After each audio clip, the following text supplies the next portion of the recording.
Hello students, welcome to Sri Guru bio classes. ఈ వీడియోలో మనం 10th class biology control and coordination చాప్టర్లో మరొక important topic coordination in plants, మొక్కలలో సమన్వయము అన్న అంశాన్ని గురించి వివరంగా తెలుసుకునే ప్రయత్నం చేద్దాం. Now let us come to the topic coordination in plants, మొక్కలలో సమన్వయము. Animals have a nervous system for controlling and coordinating the activities of the body. అనిమల్స్లో మనం పరిశీలించినట్టయితే అన్ని రకాలైనటువంటి యాక్టివిటీస్ని కంట్రోల్ అండ్ కోఆర్డినేట్ చేయడానికి నర్వస్ సిస్టమ్ అనేటటువంటి స్పెషలైజ్డ్ సిస్టమ్ ఉంటుంది అని మనం ప్రీవియస్ సెక్షన్స్లో చదవడం జరిగింది. But plants have neither A nervous system Nar muscles. అయితే మనం ప్లాంట్స్ విషయానికి వచ్చినట్టయితే ఇక్కడ నర్వస్ సిస్టము లేదు, మజిల్స్ లేవు. So how do they respond to stimuli? ఇలా నర్వస్ సిస్టమ్ లేనప్పటికీ, మజిల్స్ లేనప్పటికీ ఈ ప్లాంట్స్ ఎక్స్టర్నల్ స్టిములైకి ఎలా రెస్పాన్స్ అవుతాయి, ఎలా రెస్పాన్స్ చూపిస్తాయి? Now look at see this example. When we touch the leaves of Chumui, the sensitive or touch-me-not plant of the Mimosa family, they begin to fold up and droop. మనం touch me not plant ఒకసారి పరిశీలించినట్టయితే, ఎప్పుడైనా మనం లీవ్స్ని touch చేసినట్టయితే, ఇలా మనకి touch me not ప్లాంట్ని చూసినట్టయితే, ఎక్కడైనా మనం లీఫ్ని మన చేత్తో టచ్ చేసినట్టయితే ఇలా మనకు టోటల్గా ఫోల్డ్ అయిపోవడం మనం గమనిస్తూ ఉంటాం. Why it is happening? ఎందుకు ఇలా జరుగుతుంది?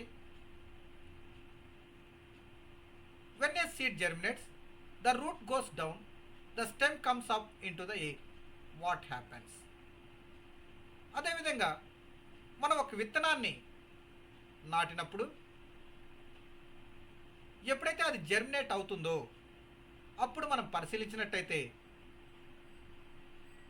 ఆ రూట్స్ అంతా కూడా సాయిల్ లోపలికి, స్టెమ్ అంతా కూడా సాయిల్ పై వైపుకి అంటే ఎయిర్లోకి రావడం మనం గమనిస్తూ ఉంటాం. సో ఈ టచ్ మీ నాట్ ప్లాంట్ మనం పరిశీలించినప్పుడు ఒక రకమైనటువంటి మూమెంట్స్ అబ్జర్వ్ చేసాం. సీడ్ జర్మినేట్ అయినప్పుడు ఇక్కడ ఒక రకమైనటువంటి మూమెంట్స్ని అబ్జర్వ్ చేయడం జరిగింది. Firstly the leaves of the sensitive plant move very quickly in response to touch. First అబ్జర్వేషన్లో మనం ఏం చెప్పాం? ఎప్పుడైతే టచ్ మీ నాట్ ప్లాంట్ని మనం టచ్ చేస్తామో అప్పుడు ఆటోమేటిక్గా ఆ లీవ్స్ అన్నీ కూడా ఫోల్డ్ అయిపోవడం మనం గమనిస్తూ ఉంటాం. There is no growth involved in this movement. ఈ మూమెంట్లో ఎలాంటి గ్రోత్ లేదు. అంటే ఈ మూమెంట్స్ అనేవి గ్రోత్కు సంబంధించినటువంటి మూమెంట్స్ కాదు. On the other hand, the directional movement of a seedling is caused by growth. అంటే మనం జర్మినేటింగ్ సీడ్స్ పరిశీలించినప్పుడు ఇక్కడ కొన్ని రకాలైనటువంటి మూమెంట్స్ వచ్చాయి. ఏంటి? రూట్ అనేది సాయిల్లోకి వెళ్ళింది, స్టెమ్ పార్ట్ అనేది సాయిల్ పై వైపుకి వచ్చింది. అంటే ఇది గ్రోత్కి సంబంధించినటువంటి మూమెంటా? Yes. If it prevented from growing, it will not show any movement. So ఈ విత్తనాన్ని మనం మొలకెత్తకుండా చేసాము అంటే ప్రాపర్గా మనం వాటర్ ఇవ్వము. So what will happen? ఆ విత్తనం మొలకెత్తుతుందా? విత్తనం మొలకెత్తదు. విత్తనం మొలకెత్తకపోతే అందులో రూట్ స్టెమ్ డెవలప్ అవుతుందా? డెవలప్ అవ్వదు. అంటే రూట్ స్టెమ్ డెవలప్ అవ్వకపోతే అక్కడ మూమెంట్స్ అనేది ఉంటుందా? ఉండదు. So plants show two different types of movements. One depend on growth and other independent of growth. అయితే ఇలా మనం ప్లాంట్స్లో మూమెంట్స్ అబ్జర్వ్ చేసినప్పుడు టూ టైప్స్ ఆఫ్ మూమెంట్స్ని మనం అబ్జర్వ్ చేయడం జరుగుతుంది. ఒకటి గ్రోత్కి సంబంధించినటువంటి మూమెంట్ అయితే ఇంకొకటి గ్రోత్కి సంబంధం లేని మూమెంటు. సో గ్రోత్కి సంబంధం లేని మూమెంట్ ఏది? టచ్ మీ నాట్లో చూసేటటువంటి మూమెంట్స్. గ్రోత్కి సంబంధించినటువంటి మూమెంట్స్ ఏది? విత్తనాన్ని నాటినప్పుడు, మొలకెత్తినప్పుడు రూట్ స్టెమ్ వచ్చేటటువంటి మూమెంట్స్ని మనము డైరెక్షనల్ మూమెంట్స్ లేదా గ్రోత్ రిలేటెడ్ మూమెంట్స్గా చెప్పడం జరుగుతుంది. Next, immediate response to stimulus. Let us think about the first kind of movement, such as that of the sensitive plant. Since no growth is involved, the plant must actually move its leaves in response to touch. So ఇలా మనం first example observe చేసినట్టయితే ఇందులో ఈ sensitive plant అనేది growth సంబంధించినటువంటి moment చూపనప్పటికీ plant అనేది మనం ఎప్పుడైతే టచ్ చేస్తామో ఆ టచ్ చేసినప్పుడు ఇమీడియట్గా రెస్పాన్స్ అని చూపి ఆ లీవ్స్ అన్నీ కూడా ఫోల్డ్ అవ్వడం మనం గమనించవచ్చు, right? But there is no nervous system or nervous tissue nor any muscle tissue. So ఇక్కడ మనం నర్వస్ సిస్టమ్ ఏమైనా అబ్జర్వ్ చేసామా? మజిల్ సిస్టమ్ ఏమైనా అబ్జర్వ్ చేసామా? లేదు మజిల్ టిష్యూస్ ఏదైనా అబ్జర్వ్ చేసామా? No. How does the plant detect the touch and how do the leaves move response? ఎలా మనకు ప్లాంట్ ఈ టచ్ చేసాము అనే దాన్ని డిటెక్ట్ చేసింది, దానికి అనుగుణంగా రెస్పాన్స్ అనేది ఎలా చూపింది? Why it is happening? What is happening here? ఏం జరిగింది ఇక్కడ?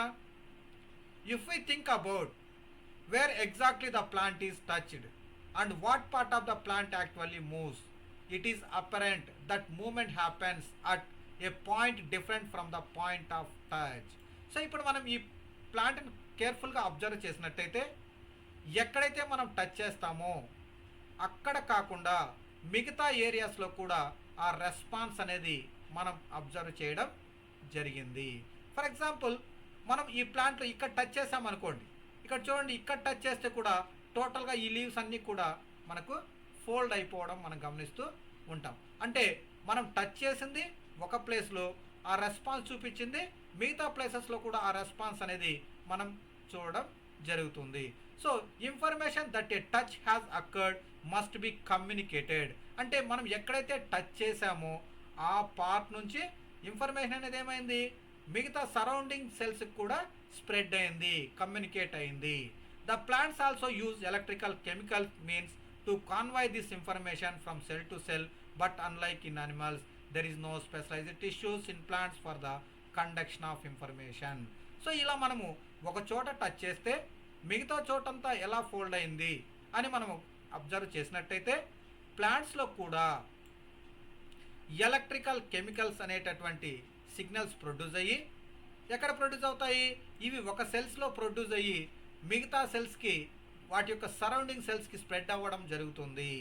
సో ఈ స్ప్రెడ్ అవ్వడం కూడా ఎలా జరుగుతుంది? అనిమల్స్లో లాగా నర్వస్ సిస్టమ్ ఉండదు.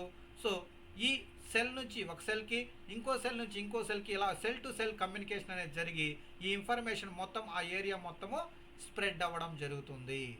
Finally again as in animals, some cells must change shape in order for movement to happen. Instead of the specialised proteins found in animal muscle cells, plant cells change shape by changing the amount of water in them, resulting in swelling or shrinking and therefore in changing shapes.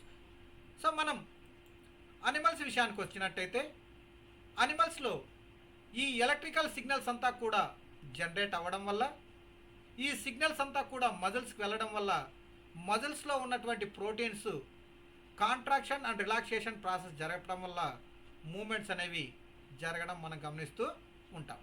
అయితే ఇక్కడ plants విషయానికి వచ్చినట్టయితే plant సెల్స్లో మజిల్స్లో ఏ విధంగా అయితే proteins ఉండి అవి contraction relaxation జరుపుతాయో అలాంటి proteins ఉండవు. సో ప్లాంట్స్లో ఈ ప్రోటీన్స్ ఉండవు కనుక ప్లాంట్స్లో ఈ మూమెంట్స్ని కంట్రోల్ చేసేది ఏంటి అంటే amount of water. So plant సెల్స్లో ఉన్నటువంటి వాటర్ కంటెంట్ అనేది ఈ మూమెంట్స్లో మేజర్ రోల్ ప్లే చేస్తుంది. సో ఎప్పుడైతే ఈ అమౌంట్ ఆఫ్ వాటర్ అనేది చేంజ్ అవుతుందో సెల్ టు సెల్ అక్కడ స్వెల్లింగ్ రావడం కానీ లేదా ష్రింకింగ్ జరగడం కానీ జరిగి వాటి యొక్క సెల్స్ యొక్క షేప్లో మార్పులు రావడం జరుగుతుంది. సో ఎప్పుడైతే ఈ సెల్లో వాటి యొక్క షేప్ మార్పు చెందిందో అప్పుడు ఇది ఫోల్డ్ అవ్వడం లేదా మళ్ళీ రిలాక్స్ అవ్వడం అనేటటువంటి ప్రాసెస్ జరుగుతుంది. సో ఇలా టచ్ మీ నాట్ ప్లాంట్లో మూమెంట్స్ని కంట్రోల్ చేసేది ఏంటి? Amount of water. Now look at see this movement due to growth. Some plants like the pea plant climb up other plants or fences by means of tendrils. మనకు కొన్ని రకాలైనటువంటి plants పరిశీలించినట్టయితే అవి ఒక plant పైన ఇంకొక plant కానీ లేదా ఏదైనా ఫెన్సెస్ అంటే ఏదైనా కంచెల్ లాంటివి ఉంటే వాటిపైన టెండ్రిల్స్ అనేటటువంటి గ్రీన్ కలర్ స్ప్రింగ్ లాంటి స్ట్రక్చర్స్ సహాయంతో పైకి ఎగబ్రాకుతూ పెరగడం మనం గమనిస్తూ ఉంటాం. These tendrils are sensitive to touch. ఇవి కూడా మనకు చాలా సెన్సిటివ్గా ఉండి టచ్కి ఇమీడియట్ రెస్పాన్స్ అనేది చూపించడం జరుగుతుంది. When they come in contact with any support, the part of the tendril in contact with the object does not grow as rapidly as the part of the tendril away from the object. So ఎక్కడైతే ఈ tendrils అనేవి ఉంటాయో దానికి దగ్గరగా support అనేది ఉన్నట్టయితే అది స్లోగా ఆ సపోర్ట్ని అందుకొని ఆ సపోర్ట్కి ఒక స్ప్రింగ్ లాగా బాగా చుట్టుకున్న తర్వాతే ఆ ప్లాంట్ గ్రో అవ్వడం మనం గమనిస్తూ ఉంటాము. This causes the tendril to circle around the object and thus cling to it. More commonly plant respond to stimuli slowly by growing in particular direction. So ఏ విధంగా మనకి ఈ టెండ్రిల్స్ చుట్టుకొని పెరుగుతాయో, ఎప్పుడైతే ఆ టెండ్రిల్ బాగా స్ట్రాంగ్గా చుట్టుకుంటుందో ఆ బ్రాంచ్ ఒక డైరెక్షన్లో పెరగడం మనం గమనిస్తూ ఉంటాము. Because this growth is directional, it appears as if a plant is moving. So ఇది ఎక్కడైతే చుట్టుకుంటుందో ఆ చుట్టుకున్న తర్వాత అది ఏ డైరెక్షన్లో అయితే చుట్టుకుంటుందో ఆ డైరెక్షన్లో ఈ ప్లాంట్ అనేటటువంటిది పెరగడం మనం గమనిస్తూ ఉంటాం. సో ఎందుకు, ఎక్కడైతే టెండ్రిల్స్ చుట్టుకుంటుందో ఆ డైరెక్షన్లో మనకు ప్లాంట్ గ్రో అవుతుంది కాబట్టి వీటిని ఏమంటాము, డైరెక్షనల్ మూమెంట్స్ అని కూడా చెప్పడం జరుగుతుంది. Let us understand this type of movement with the help of an example. So ఇలాంటి డైరెక్షనల్ మూమెంట్స్ని కొన్ని రకాలైనటువంటి ఎగ్జాంపుల్ సహాయంతో మనం తెలుసుకునేటటువంటి ప్రయత్నం చేద్దాం. Now let us see that activity 6.2. Fill a conical flask with water. ఒక కోనికల్ ఫ్లాస్క్ తీసుకొని అందులో వాటర్ తీసుకోవాలి. Cover the neck of the flask with a wire mesh. ఒక వైర్ మెష్ తీసుకొని ఆ కోనికల్ ఫ్లాస్క్ పైన కవర్ చేయాలి. Keep 2 or 3 freshly germinated bean seeds on the wire mesh. ఫ్రెష్గా జర్మినేట్ అయినటువంటి బీన్ సీడ్స్ని 1 or 2 సీడ్స్ని ఆ మెష్ పైన ఉంచాలి. Take a cardboard box which is open from one side. ఒక కార్డ్బోర్డ్ తీసుకోవాలి, దాన్ని ఒకవైపు కట్ చేసుకోవాలి. Keep the flask in the box in such a manner that the open side of the box faces light coming from a window. So ఇలా మనం చూడండి, ఇలా conical ఫ్లాస్క్లో plant ఉంచిన తర్వాత ఇలా కార్డ్బోర్డ్ కట్ చేసుకున్న తర్వాత ఇలా మనకు బ్యాక్ సైడ్ నుంచి లైట్ అనేది ఈ ప్లాంట్ పైన పడకుండా మనం కవర్ చేయాలి. After 2 or 3 days you will notice that the shoots bend towards light and roots away from the light. మనం 2-3 రోజుల తర్వాత మనం చూసినట్టయితే ఈ పార్ట్ అంతా కూడా ఇక్కడ లైట్ వస్తుంది కదా, ఈ డైరెక్షన్లోకి వంగడం మనం గమనిస్తాం. అదే రూట్స్ అన్నీ కూడా ఇలా కిందికి పెరగడం మనము గమనించవచ్చు. Turn the flask so that the shoots are away from the light and the roots towards light. Leave it undisturbed in this condition for a few days. So ఇలా మనం ఎప్పుడైతే ఈ ప్లాంట్ని ఇలా ఉంచామో, అంటే స్టెమ్స్ లైట్ వైపుకి, రూట్స్ లైట్కి దూరంగా ఉంచాం. సో ఇప్పుడు ఏం చేయాలి, ఈ స్టెమ్ ఉన్నటువంటి పార్ట్ని లైట్కి దూరంగా ఉంచాలి, రూట్స్ని లైట్కి దగ్గరగా ఉంచాలి. సో ఇలా ఉంచినట్టయితే ఆ ప్లాంట్ని కొన్ని రోజులు అలానే ఉంచినట్టయితే have the old parts of the shoot and root change direction are there differences in the direction of the new growth. What can we conclude from this activity.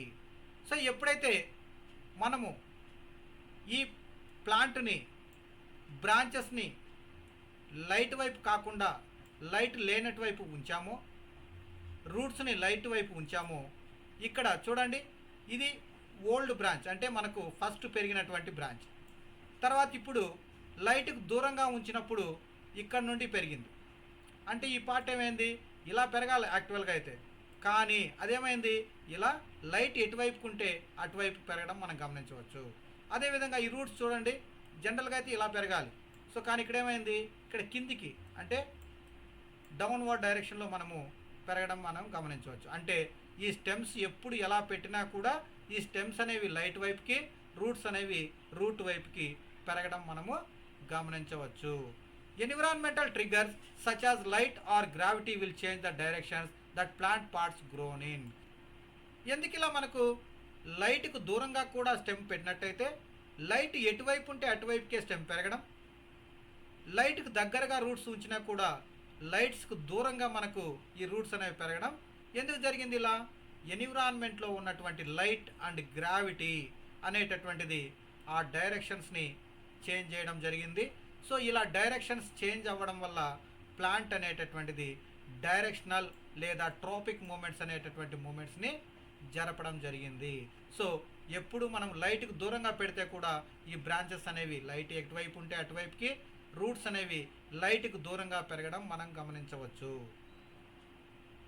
So in two different kinds of phototropic movement, shoots respond by bending towards the light while roots respond by bending away from it. How does this help the plant? So plants యొక్క stems light ఏ వైపుకు ఉంటుందో ఆ డైరెక్షన్లో పెరగడాన్నే మనము ఫోటోట్రోపిక్ moment లేదా phototropism అని చెప్పడం జరుగుతుంది. సో షూట్స్ అంటే స్టెమ్స్ ఎప్పుడు కానీ లైట్ ఏ డైరెక్షన్లో ఉంటే ఆ డైరెక్షన్ వైపు పెరగడానికి ప్రయత్నం చేస్తాయి. అదేవిధంగా roots respond by bending away from the light అంటే రూట్స్ ఎప్పుడూ కూడా లైట్ ఎటువైపు ఉంటే అటువైపు కాకుండా లైట్ ఉన్నటువంటి వైపు కాకుండా లైట్కు ఆపోజిట్ వైపు పెరగడం మనం గమనిస్తూ ఉంటాము. How does this help the plant? ఎలా మనకు ఈ ప్లాంట్కి ఈ ట్రోపిక్ మూమెంట్స్ హెల్ప్ అవుతాయి? ఎందుకు హెల్ప్ అవుతాయి? రూట్స్ ఎప్పుడు సాయిల్లోకి వెళ్తే సాయిల్లో రూట్స్ అనేవి బాగా ఫిక్స్ అవ్వడం వల్ల ప్లాంట్ స్ట్రైట్గా పెరగడానికి అవకాశం ఉంటుంది. Plants show tropism in response to other stimuli as well. So plants అనేవేటటువంటివి ఈ ఫోటోట్రోపిజమే కాకుండా మిగతా కొన్ని మూమెంట్స్ని కూడా చూపడం జరుగుతుంది. The roots of plant always grow downwards while the shoots usually grow upwards and away from the earth. This upward and downward growth of shoots and roots respectively in response to the pull of earth or gravity is obviously geotropism.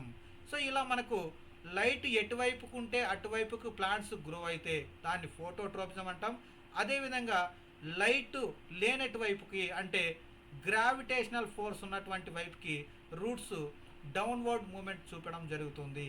So ఈ downward మూమెంట్స్నే మనం ఏమంటామంటే geotropism అంటాము. So roots ఎప్పుడు geotropism positively geotropic అంటాం. Roots ఎప్పుడు కూడా సాయిల్లోకి పెరుగుతాయి ఎందుకంటే గ్రావిటేషనల్ ఫోర్స్ ఎక్కడుంటే అటువైపుకి ఈ ప్లాంట్స్ రూట్స్ అనేవి పెరగడం జరుగుతుంది. ఈ ప్రాసెస్నే మనము జియోట్రోపిజం అంటాము.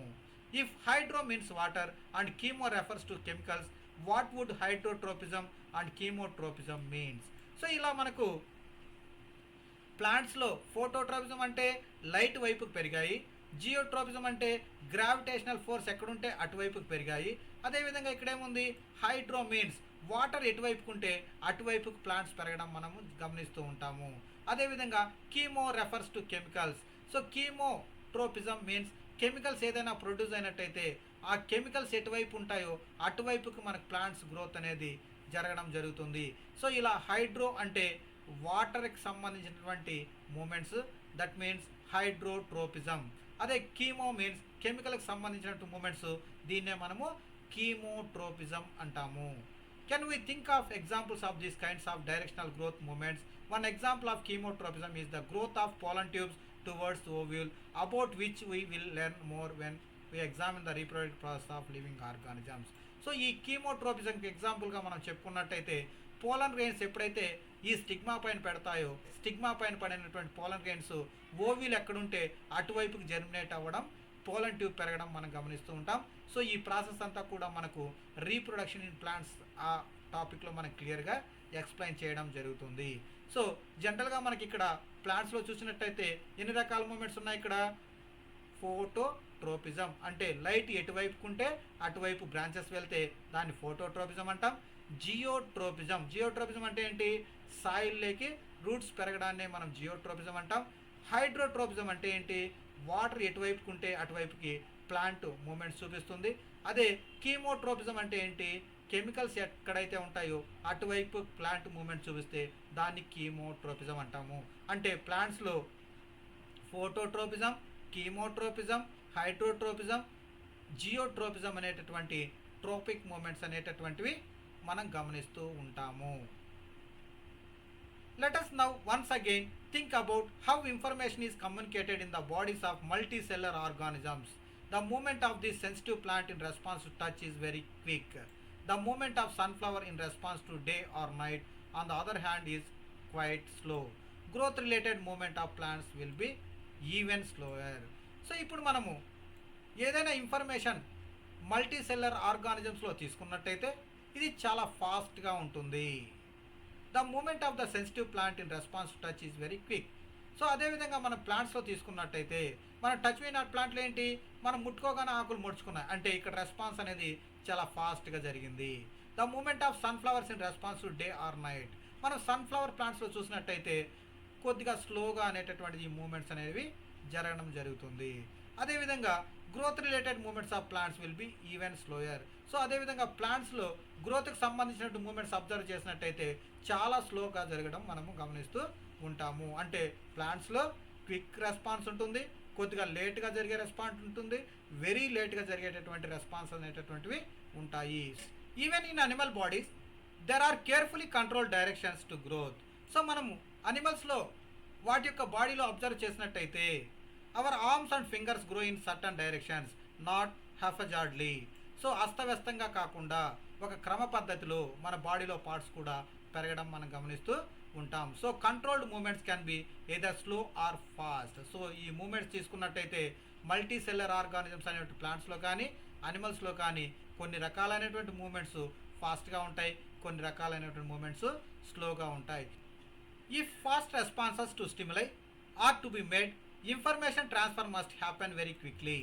For this, the medium of transmission must be able to move rapidly. So ఇలా మనకు స్లో రెస్పాన్స్ అయినా ఫాస్ట్ రెస్పాన్స్ అయినా ఇన్ఫర్మేషన్ అనేది ఒక ప్లేస్ నుంచి ఇంకో ప్లేస్కి వెళ్ళాలి. సో ఈ క్విక్ రెస్పాన్స్లో ఇన్ఫర్మేషన్ ఫాస్ట్గా వెళ్ళాలి అంటే మనకు ఖచ్చితంగా ఒక మీడియం ఆఫ్ ట్రాన్స్మిషన్ అంటే ఈ ట్రాన్స్ఫర్ చేయడానికి ఒక మీడియం అనేది కంపల్సరీ ఉండాలి. సో ఎప్పుడైతే మీడియం ఉంటుందో ఆ మీడియం ద్వారా ఈ ఎలక్ట్రికల్ సిగ్నల్స్ అన్నీ కూడా ఫాస్ట్గా వెళ్ళడం జరుగుతుంది. So electrical impulse are an excellent means for this. So ఇలా మనకు ట్రాన్స్ఫర్ ఫాస్ట్గా జరగాలంటే మనకేం కావాలి, ఎలక్ట్రికల్ ఇంపల్సెస్. సో ఈ ఎలక్ట్రికల్ ఇంపల్సెస్ అనేటటువంటి ఫాస్ట్ రెస్పాన్స్ చూపించేటటువంటి మీడియంగా మనం చెప్పడం జరుగుతుంది. But there are limitations to the use of electrical impulses. వీటిలో కొన్ని లిమిటేషన్స్ కూడా ఉన్నాయి. Firstly they will reach only those cells that are connected by nervous tissue, not each and every cell in the animal body. So ఇప్పుడు మనం animal బాడీలో తీసుకుంటే ఎక్కడైతే electrical signal generate అవుతాయో వాటికి ఖచ్చితంగా నర్వస్ సిస్టమ్ అనేటటువంటిది నర్వస్ టిష్యూ అనేటటువంటి కనెక్షన్లో ఉండాలి.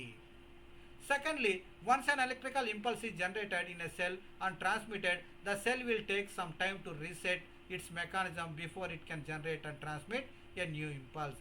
అయితే ఒకసారి ఇన్ఫర్మేషన్ వచ్చిన తర్వాత మళ్ళీ ఇంకొక ఇన్ఫర్మేషన్ని జనరేట్ చేయాలంటే దానికి కొద్దిగా టైం కూడా పడుతుంది. So in other words cells cannot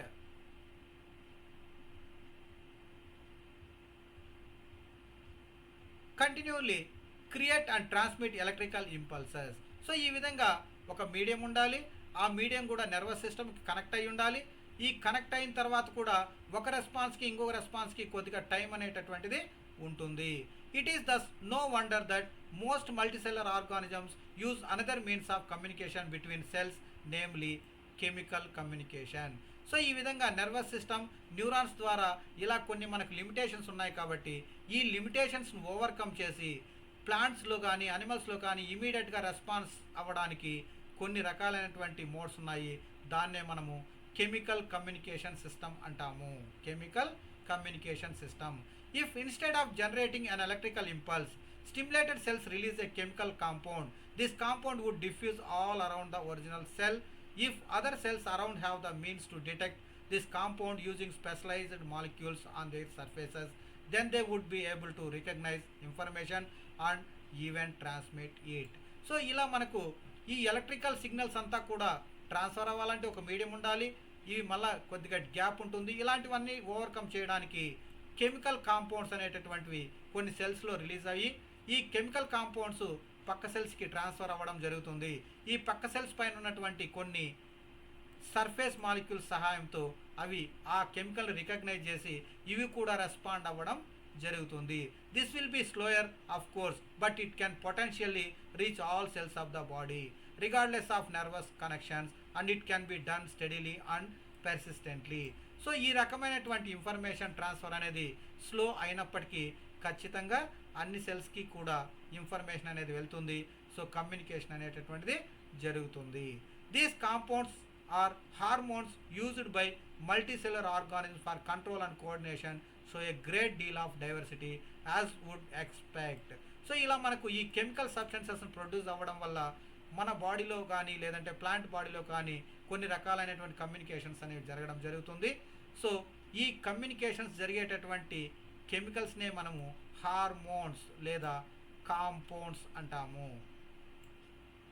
Different plant hormones help to coordinate growth, development and response to environment. They are synthesized at one place away from where they act and simply diffuse to the area of action. So ఈ plant hormones అంటే కొన్ని chemical substances అనేవి ప్లాంట్లో different plant hormones ఉంటాయి. ఇవి కూడా they are synthesize at places away from where అంటే ఒక చోట ఎక్కడో చోట ప్రొడ్యూస్ అయ్యి ఇవి అక్కడ నుండి వాటి యొక్క రెస్పాన్స్ని వేరొక సెల్స్కి పంపడం జరుగుతుంది. Let us take an example that we have worked with earlier. When growing plants detect light, a hormone called auxin synthesized at the shoot tip helps the cells to grow longer. When light is coming from one side of the plant, auxin diffuses towards the steady side of the shoot. This concentration of auxin stimulates the cells to grow longer on the side of the shoot which is away from light. Thus the plant appears to bend towards light. So ఈ విధంగా మనము activity 6.2లో చూసాం. లైట్లో మనం ఒక plant ఉంచినప్పుడు light వైపుకి ఈ ప్లాంట్ షూట్స్ అనేటటువంటి బెండ్ అవ్వడం గమనించాం. సో ఎందుకు ఇలా జరుగుతుంది? ఎక్కడైతే లైట్ ప్రొడ్యూస్ అవుతుందో, ఎక్కడైతే లైట్ ప్లాంట్ పైన పడుతుందో అక్కడ ఆక్సిన్స్ అనేటటువంటి కొన్ని ప్లాంట్ హార్మోన్స్ అనేటటువంటివి ఎక్కువగా ప్రొడ్యూస్ అవ్వడం జరుగుతుంది. సో ఇక్కడ లైట్ ఎక్కడైతే పడుతుందో అక్కడ ఈ హార్మోన్స్ ప్రొడ్యూస్ అయ్యి అక్కడ పక్కన ఉన్నటువంటి సెల్స్కి ఇన్ఫర్మేషన్ పంపడం వలన ఆ సెల్స్ అన్నీ కూడా గ్రో అవ్వడం జరుగుతుంది. సో ఎప్పుడైతే ఆ పార్ట్లో గ్రోత్ అనేది జరుగుతుందో అవి ఆటోమేటిక్గా మనకు లైట్ ఎటువైపుకు ఉంటే అటువైపుకు బెండ్ అవ్వడం జరుగుతుంది. Another example of plant hormones are gibberellins which like auxins help in the growth of the stem. So auxins లాగానే జిబ్బరెలిన్స్ అనేటటువంటి మరొక రకమైనటువంటి ప్లాంట్ హార్మోన్స్ ఉన్నాయి. ఇవి ఏం చేస్తాయి? ఇది ఆక్సిన్స్ ఏం చేస్తుంది? రూట్ టిప్ షూట్ టిప్ని ఎక్కువగా పెరగడానికి ప్రమోట్ చేస్తే ఈ జిబ్బరెలిన్స్ అనేటటువంటివి స్టెమ్ పెరగడానికి ఉపయోగపడుతుంది. Cytokinins it is also another plant hormone. Cytokinins అనబడి other plant hormones promote cell division and it is natural then that they are present in greater concentration in areas of rapid cell division such as in fruits and seeds. So ఈ cytokinins అనేటటువంటి మరొక రకమైనటువంటి plant hormones ఫ్రూట్స్లో సీడ్స్లో ఎక్కువగా ఉంటాయి. So ఎక్కడైతే cell division ఎక్కువగా ఉంటుందో అక్కడ ఉంటాయి. ఈ సైటోకైనిన్స్ వల్ల ప్లాంట్స్లో సెల్ డివిజన్ అనేది ఫాస్ట్గా జరిగి ప్లాంట్ అనేది గ్రో అవ్వడం జరుగుతుంది. These are examples of plant hormones that help in promoting growth. So ఈ విధంగా కొన్ని రకాలైనటువంటి ప్లాంట్ హార్మోన్స్ ప్లాంట్లో ప్రొడ్యూస్ అయ్యి వాటి యొక్క గ్రోత్కి సంబంధించినటువంటి అంశాలన్నిటికీ ప్లాంట్స్ రెస్పాన్స్ అయ్యి గ్రోత్ పెరగడానికి ఉపయోగపడతాయి. But plants also need signals to stop growing. Abscisic acid is one example of hormone which inhibits growth. It effects include wilting of leaves.